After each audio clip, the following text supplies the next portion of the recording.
உள்ளக விசாரணைகளில் சாட்சியமளிக்க தயாரில்லை. சோமரத்ன ராஜபக்ஷவின் நிலைப்பாட்டை விளக்கும் அவரது மனைவியும் சகோதரியும் என்பதாக அந்த செய்தி இடம்பெடுத்திருப்பதை காணலாம். சர்வதேச விசாரணையில் சாட்சியம் அளிப்பதற்கு சோமரத்ன ராஜபக்ஷ தயாராக இருக்கிறார். ஆனால் குற்றப்புலனாய்வு திணைக்கள அதிகாரியிடமோ உள்ளக விசாரணையாளர்களிடமோ எதனையும் தெரிவிப்பதற்கு அவர் தயாராக இல்லை என்று அவரின் மனைவியும் சகோதரியும் தெரிவித்திருப்பதாக அந்த செய்தி தொடர்வதை நாங்கள் காணக்கூடியதாக இருக்கிறது. எனவே மேலும் சில விடயங்களை அவர்கள் சொல்லியிருக்கிறார்கள். எனவே கடந்த காலங்களில் உண்மையை கூறிய போதிலும் நீதி கிட்டாதன் விளைவாகவே அவர் உள்ளக விசாரணை கட்டமைப்புகள் மீது நம்பிக்கை இழந்திருப்பதாக சுட்டிக்காட்டப்படுகிறது. கிருஷாந்தி குமாரசுவாமி படுகொலை வழக்கில் நீதிமன்றத்தினால் பிரதான குற்றவாளியாக பெயரிடப்பட்டு மரண தண்டனை விதிக்கப்பட்ட லான்ஸ் கோப்ரல் சோமரத்ன ராஜபக்ஷ அப்படுகொலை மற்றும் செம்மணி மனித புதைகுழி விவகாரம் என்பன தொடர்பில் தன்னிடம் கூறிய விடயங்களை உள்ளடக்கியும் இவ்விவகாரம் தொடர்பில் மீண்டும் ஒரு சுயாதீன விசாரணையை கோரியும் அவரது மனைவி ஜனாதிபதி பிரதமர் மற்றும் நீதி அமைச்சர் உள்ளிட்டோருக்கு அண்மையில் கடிதம் ஒன்றை அனுப்பி வைத்திருந்தார்.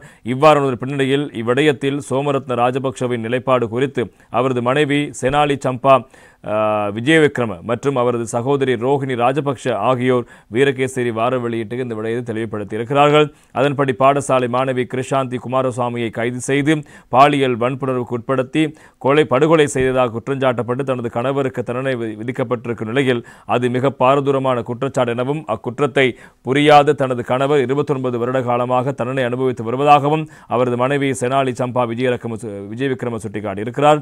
அதேபோன்று தாம் நாட்டையும் இராணுவத்தினையும் காட்டிக் கொடுப்பதாக தற்போது பலர் குற்றஞ்சாட்டுகின்ற போதிலும் தாம் நாட்டை காட்டிக் கொடுக்கவில்லை எனவும் மாறாக தனது கணவருக்கும் அவருடன் சிறையில் அடைக்கப்பட்டுள்ள ஏனைய 4 நீதியை கோருவதாகவும் அவர் குறிப்பிட்டிருக்கின்றார்.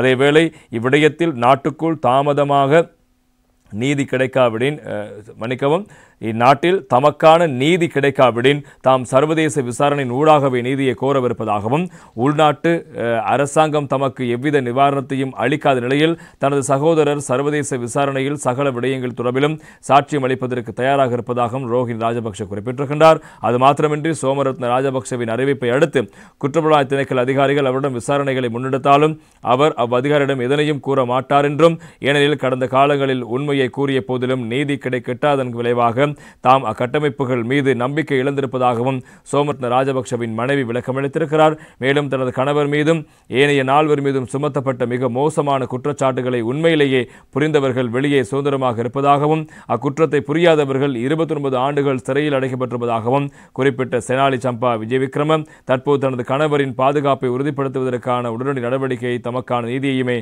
எதிர்பார்ப்பதாகவும் அவர் கூறியிருக்கிறார். எனவே நாங்கள் பல உண்மைகளை பலரிடம் கூறியிருந்தோம், ஆனால் எதுவும் எடுபடவில்லை. எனவே இப்போது அவர் 29 வருட காலம் சிறையில் இருக்கிறார். அவ்வாறு இருக்க என்னுடைய கணவர் இந்த விடயம் தொடர்பாக சர்வதேச விசாரணையின் போது பல உண்மைகளை கூறவிருக்கிறார். உள்ளூரில் நீங்கள் எப்படியான விசாரணை செய்தாலும் நீதி கிடைக்காது என்பது எங்களுக்கு தெரியும்.